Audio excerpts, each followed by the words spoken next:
Welcome back, and you're watching Closing Trades here on ET Now. Thanks for being with us. Joining us, Arpit Beriwal, Motilal Oswal Financial Services.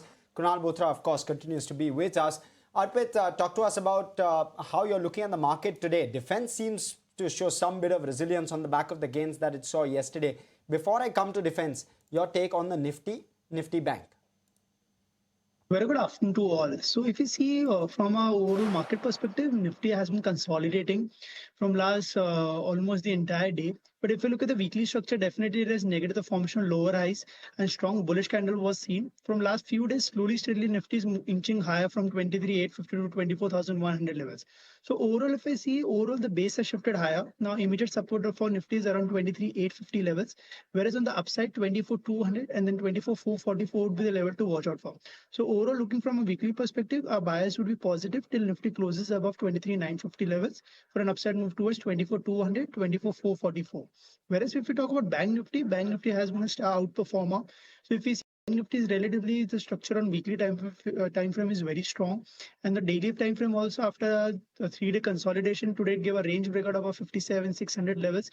And if we see selective private banks and selective PSU banks outperforming. So from a structure perspective, Bank Nifty major support is seen around 57,400, 57,500 levels, whereas on the upside 58,500 is the level to watch out for. So compared to Nifty to Bank Nifty is relatively outperforming with greater strength within the private banking space. Okay, and with regard to defense, Arpit, what's the call there? Yesterday, if you see, defense has been a very huge outperformer in this entire rally. Yesterday, you've seen a very strong momentum across the sector. And if I just look at the monthly setup, so classical monthly pole and flag breakout is seen on the monthly and the weekly time frame. So yesterday, we have seen a very strong rally. Today, we have seen some pause. But if we see the monthly and the weekly structure, so our sense is that definitely 8 to 10% rally can be seen in the entire sector from the for the next 2 to 3 months perspective. Within that, we have to select the stocks which are likely to outperform. So we have to see from a sector perspective, it's a very strong sector, and couple of ideas that looks very strong within the defense space would be Bharat Electronics. So if we see Bharat Electronics, definitely a reversal play on the weekly time frame.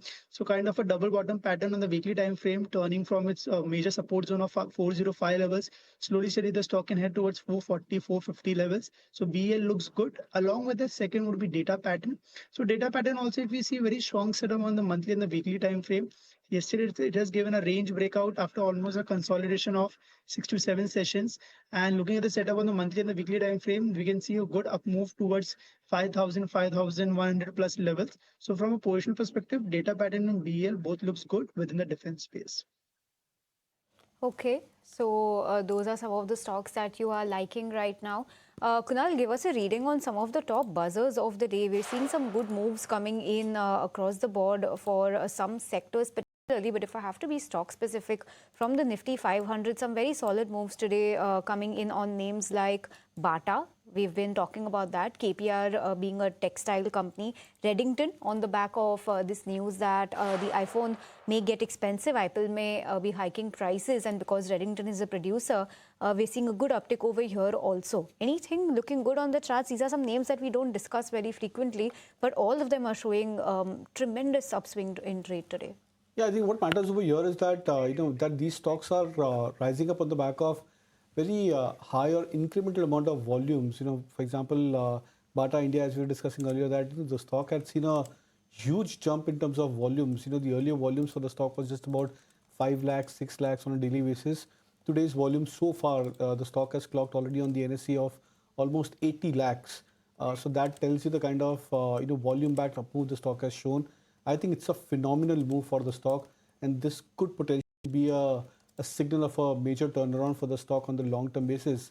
And long-term wise, when you look at it from 2021 highs, Bata India was a stock which is almost at 2,000, 2,100, fallen down to 600 levels. So after almost like a 60 to 70% correction for the stock, it seems like the stock has finally managed to eke out a bottom for itself. KPR Mills, on the other hand, I think after today's move, what we are seeing on the charts, interestingly, is a bullish golden crossover or a potential of that. The 50 DMA is just very close towards the breaking out of its 200-day moving average. As now it gets confirmed, hopefully in the next 1 or 2 days, you might expect that a new trending move could start off for KPR Mills, and the stock can lift off from a base of 1,000, 1,050 to now maybe 1,100, 1,150 as a fresh base for the stock. And for Reddington, I think it could be more of a short-term kind of a news flow reaction for the stock price. I would still wait for a minor correction for Reddington, expecting the stock to maybe drift back towards 255, 260 levels before the next leg of run-up. Okay, on that note, time to slip into a very short break. We'll keep the conversation going on the other side. Stay tuned and we'll be right back.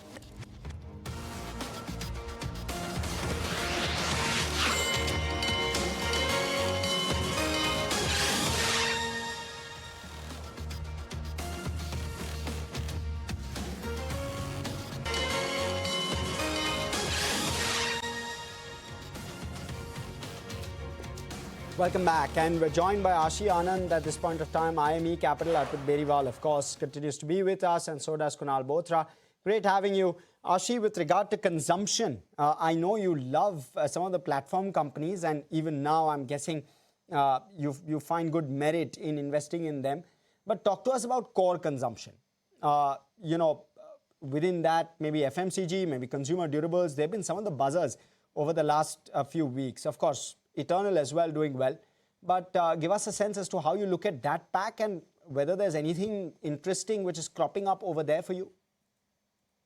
Yeah, sure. So consumption, I think, is clearly an interesting theme. And very importantly, with the announcement of the US-Iran kind of deal, and hopefully it does get signed tomorrow, it really lifts a key overhang on this sector, because there was a concern that if oil prices were to continue being high, if this was passed on to the consumer, would that kind of have an impact on consumption, right? And this was one key overhang which hopefully is now taken away.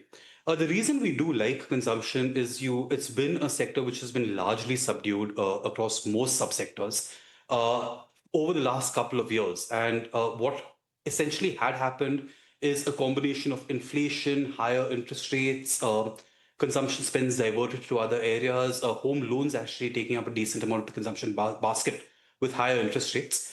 You actually did see quite a weakness across multiple consumption segments.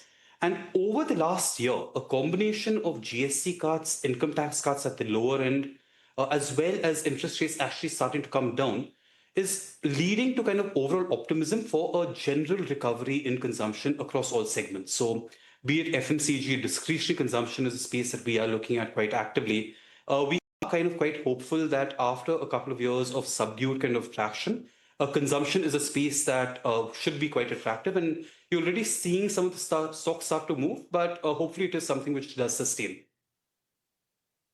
Okay, let me in fact go across to Sneha. She's here with Bata India. That stock is on a tear, in fact locked in upper circuit.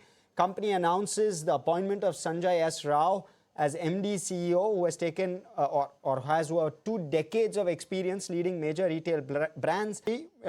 I'm not so sure whether you've had a chance to look at Bata, I mean, with any particular depth, but if you have, do you have a view?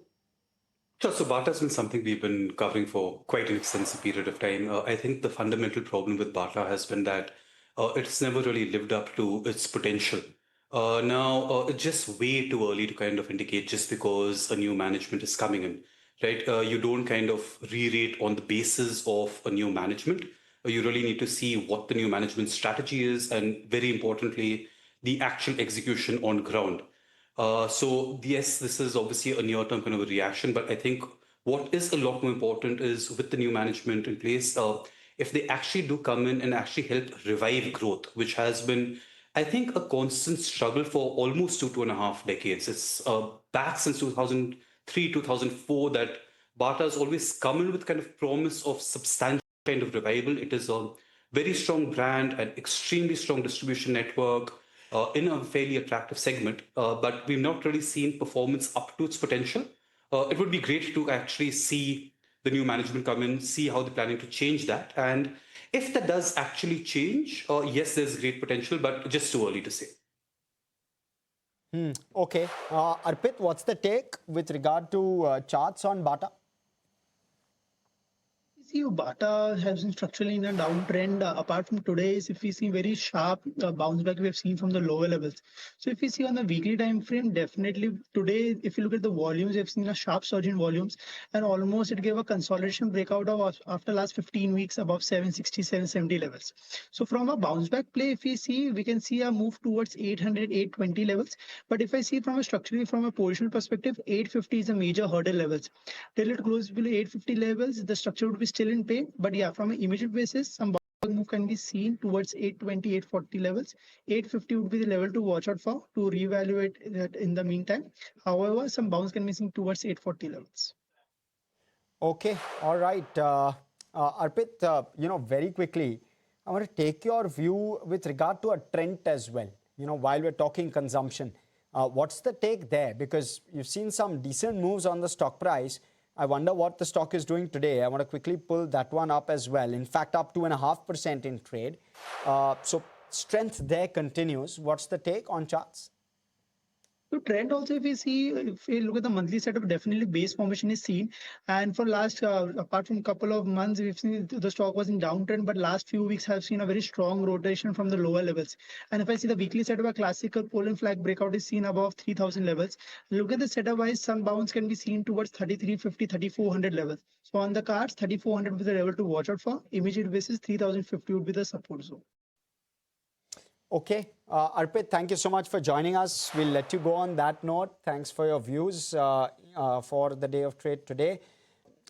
Point taken. Let me go across. Ashi, what's the take with regard to exchanges and capital market intermediaries in general? Would you go for something like a BSE? Would you subscribe to the NSE IPO? Broadly on the basis of whatever we've been hearing in terms of price and valuations, how does it look? Sure. So exchanges is clearly something that we fundamentally do. Like it is ultimately a platform Let me business. plug this question. Right. So exchanges are fundamentally a platform business, and platform businesses, I think, have very, very interesting longer term characteristics. Once you have a platform where there is a large numbers of buyers and sellers, creating a new platform to actually take away a market share is extremely difficult, as you've seen in the case of NSE. So exchanges, yes, as a space we like, the Indian capital market entire segment is still very, very nascent. It's still early stages in terms of the financialization of savings theme. The bulk of Indian wealth is still held away in real estate, fixed deposits, and gold. And you are likely to see a multi-decadal shift towards kind of financial securities. So within this kind of space, capital market exchanges are very, very interesting because you kind of expect them to remain dominant even a decade or 2 decades down the line.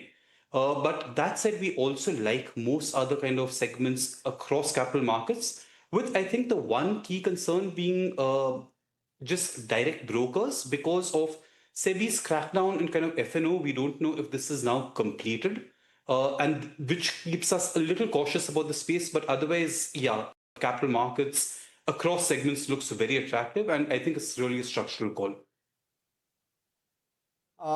Ashi, thank you for that. I want to quickly mark out the Nifty. I wonder what's playing out over there. We've seen a bit of a spike on the Nifty, and it's largely private sector banks which are driving this move. I want to also pull out the Nifty Bank, and you'll see a spike which mirrors the spike on the Nifty, and that's visible on your screen. I mean, we'll take views from Kunal on the other side. Need to slip in a very short break. We'll come back, take some views about that spike on the Nifty Bank from Kunal, take his views on it. Stay with us.